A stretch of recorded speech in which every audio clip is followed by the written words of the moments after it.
What's up, everybody? How are we all doing today? Welcome back to Conversations with Bemi. What's up, guys? How are you all doing? How is everybody doing? How has the week been, or the month, or how is the year going for you? How has September been? September has been great for me. Well, besides some of the things I want to talk about now, but it's been great for me. Anyways, welcome back to Conversations with Bimi. If you're new to my channel, Conversations is a series I started talking about everything that has to do with Nigerians, the regular daily life of Nigerians, of the average Nigerian, and the things that we experience, the things that we go through. I talk about them, I share them, and you guys get your input on it also in the comment section. So that is what I do with Conversations. I also plan to invite people on Conversations. The last episode, if you haven't seen it, had my husband in it, and it was amazing. You guys totally loved that one. So I'm looking forward to getting more people on Conversations. But today I'm running solo, guys. I'm running solo, and today I want to talk about something that happened to me last week. If you follow me on social media, you already know by now. I got robbed. I got robbed in Lagos traffic in broad daylight at about 1 p.m. That's what we're going to be talking about today. And so if you're interested in listening to how everything happened and what I have learned and what I am sharing with you guys to prevent such from happening, and in case you find yourself in such situations, what I think you can do about it. Let's get started. I actually filmed and explained in detail a couple of minutes after the whole thing happened. So I'm just going to insert the clips of me explaining what happened and how I saved my phone and my things, and then we'll come back to me talking and analyzing about the whole robbery situation. Okay, so just watch this clip briefly. Okay. Hey guys, so I'm almost home, but I think I'm more calm now to talk to you guys about something that just happened to me, and I felt like I should share it right now before I lose interest in sharing it. So I don't have any earrings, I don't have any rings on my hand, and I am watchless. Why? Because I just got robbed. I just got robbed at Ushodi. Like, I hear these things happen to people every day, but I never just thought that. Not like I never. I mean, I just like, what do you have to take from me, basically. I was driving, it was traffic, and I was in the car, I was listening to the radio. I was so tired, I put my head up like this and waiting for the car in front of me to move. The next thing, these guys just surrounded me. There was one there, there was one here, there was one at the back, and then I remember they started banging the door, and one of the one there tried to open that door, but I mean, there was central lock everywhere, so they couldn't open it. And then the one here, who I think was their leader, I was hearing him say, wind down, wind down, wind down. And I was just like, what? And then he like raises his shirt and shows me like a gun. I don't even know if it's a toy gun or a real gun or whatever gun. I don't know. But I wasn't, I mean, once you see gun, reflexes just occur. Even though I'm sure everybody I will tell this story now will say, hey, it could have been toy gun. Yeah. But so I just wound down a bit, like just a bit. And I was hearing him say, wind down more, but I wasn't going to wind down more. And then the next thing he says, come out that earring. I removed it. I gave it to him. Come out that ring for your hand. The ring one is the one that is paining me the most because that's my wedding ring. And the band I was wearing is actually not, it's Toye's wedding band. I've been wearing his wedding band because it's really nice. So I've been wearing his wedding band with my wedding ring.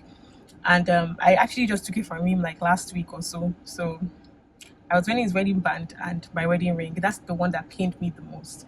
So I gave it to them. And then there was a like an accessory ring I was wearing. He said, come out of that ring. I commoted it and I gave it to him. The last thing he said that I thought he did not see was my watch. He was about to leave, then he said, come out that watch, come out that watch. My Apple Watch. So I removed it and I gave it to him. And then he said, where your phone day? Where is your phone? I was like, Oga, I don't carry phone. I didn't carry phone. I didn't carry my phone. I don't know how I had this calmness in me. Honestly, I was so calm. Obviously I was scared, but I was calm. I was like, I don't carry phone. I don't carry phone. He said, how can I be in this guy? I said, because I wanted to quickly go around errands, so I don't carry phone. Meanwhile, my phone, my bag. So what I do, what I've been doing, see, it's good to listen to the Holy Spirit. The Holy Spirit has told me a while back, a long time ago, that I should always have a scarf in my bag, in my car, for whatever reason. Your zip can burst, your dress can slit, anything. But then one thing I know in particular, he always reminds me about is when I carry my bag or stuff and, I just enter the car, I put them beside me.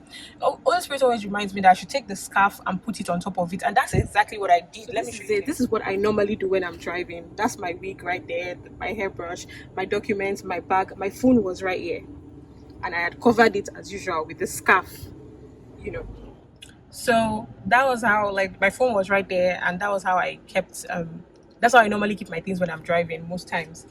and I'm glad I did it today. But yeah, that like it just happened. It's not even up to 20 minutes ago. I'm out of the traffic now, or in another traffic, but I don't. How do I feel? I feel sad. Not sad in a crying way, like oh my god, I'm sad. I feel sad for this country, and I'm angry also. I'm very angry. Like my Apple Watch has been like one of the my best companions. I do a lot of things with that watch. My wedding ring, my husband's wedding band. Anyways, yeah, basically, that's it. People were just staring at me like I when it was about to finish, or when the whole thing was about to end, I just looked next to the car that was beside me, and the man was just like, he would just wave like sorry. And the funniest thing was the man's glass was down, like his windows were down, but they didn't even go near him. They just left me and went to another person, I think at the back or something. I think, yeah, the person directly behind me. They just went to that person. And I just looked here, I looked there. The person here was like, sorry. The person there just kept a straight face, like, I don't even want to know what's going on with you guys. But that's the Nigeria we live in. Maybe I'll talk about this on Conversations, on the next episode of Conversations, yeah. So, yeah. That's the reason why I wanted to also talk about this was that I saw somebody that I also happened to on social media yesterday. This person was even a celebrity, so there's nobody that they cannot catch. That they cannot catch. But let me quickly read the story to you that I saw on Instagram. It says people stood by watching as I got robbed in traffic by Terry Akpala. I don't know. I think I know Terry Akpala, but I know he sings. He sings. I'm trying to see, this cam was not hit to me. So he basically said, I was robbed last night at Alakwere K2, and people were just looking. It happened some minutes past 9 p.m. Well, it was even in the night, so we were stuck in standstill traffic. It's always in traffic, guys. Please be very careful in traffic, especially in the night. Even though mine happened in the afternoon, but it's more rampant in the night. And it's still up, and as it was happening, people were just looking and they could not do anything. Like, what do you want people to do? You want them to come out of their cars and do what exactly? Still shaken by the experience, Terry Akpala noted that his assailants, who appeared to be in their 30s, wielded cutlasses. Wow. The rapper said they weren't even holding guns but cutlasses. They kept shouting in Yoruba that I should open the door, and as I did not oblige them, they broke the glass of my car. Like, basically they were telling me to open the door, and I was just happy they didn't break the glass of my car, because that's one expense that I did not plan for at all. It was at that time I knew that they were not joking. If you see the men, very ugly, and I suspect they were in their 30s. They took virtually everything that we had in the car. They took the phones of everyone in the car except mine, because I quickly hid mine. They stole everything: Apple watches, guys, amongst other things. If I'm to estimate the amount of what they had stolen from us, everything would have been valued at about 700,000, basically. And he was like, I was so upset that people were looking at us as everything happened. They could not do anything. Nigeria is not safe. This is a failed country. That's how I felt too, but then I totally understand. Like, what, like, if I were, for example, if I was driving next to Terry Akbala, what did you want me to do? Like, do you get? I probably would just get my phone and maybe call like an emergency hotline or something to tell them that something is going on. But I don't think I would have like come out of my car to step into the situation, especially when a gun was involved. Do you understand? But so now let me talk about how I think I could have prevented what happened. Sharing with you guys, just in case you are driving in traffic, just to prevent a few things. Number one, I think that happened to me because they saw that I was alone. That's one. So if you can try as much as possible to get somebody in the car with you when you're driving, which I totally understand, that sometimes cannot happen. Even with me right now, I'm driving alone still. But if you can get somebody in the car with you when you're in traffic, maybe give your colleague a lift or your friend a ride or something. Just try not to ride solo. That would also go a long way. That's one. Two, another thing I think I could have prevented the robbery situation that happened was I let my guard down. Like I said, I was so tired. I was tired from where I was coming from, and so I put my head up like this, and I feel like they saw me doing that, and they were just like, this one is easy prey. So I feel like when you're driving, no matter how tired you are, when you get home, you rest. That's one thing I've learned now. I shouldn't let my guard down. So don't let your guard down. Like, just focus, like, or at least create an illusion of you being focused, like just be looking. If you don't, you listen to the radio or you listen to music or something, just create an illusion of you being focused. Don't completely lose guard. That's what I would say. That's what I would say was another thing that I could have done to prevent the robbery. But notwithstanding, even with doing all that, I feel like it could have still happened. But I'm just saying that. Then in a case where it actually happens, I've spoken to a couple of people who have actually experienced this type of thing in traffic, this robbery in traffic. And what they had done, I remember I was talking to a senior colleague at work yesterday, and she said they had done this for her like 3 times, and she did not allow them get anything. And what she basically did, which other people have told me to do next time, God forbid the next time, there will not be a next time in Jesus' name. But but what she had told me to do was, when you're in traffic and that kind of thing happens, yes, it's traffic, so there's a car in front of you, beside you, behind you, all of that. What they said to do, if you remember, because adrenaline might kick in, you may not remember because of the panic and everything, but if you do remember, press your unk so loud, like press it so loud, and then hit the accelerator and hit the car in front of you. So not like you hit the car and you pull, like your car will be totally damaged, but hit the car in front of you. If you know typical Lagosians, when somebody hits their car in traffic, what do? They turn off their engines, come down from the car to be like, Gbemi, kilo share now, kilo share now, why would you hit my car? What's your problem?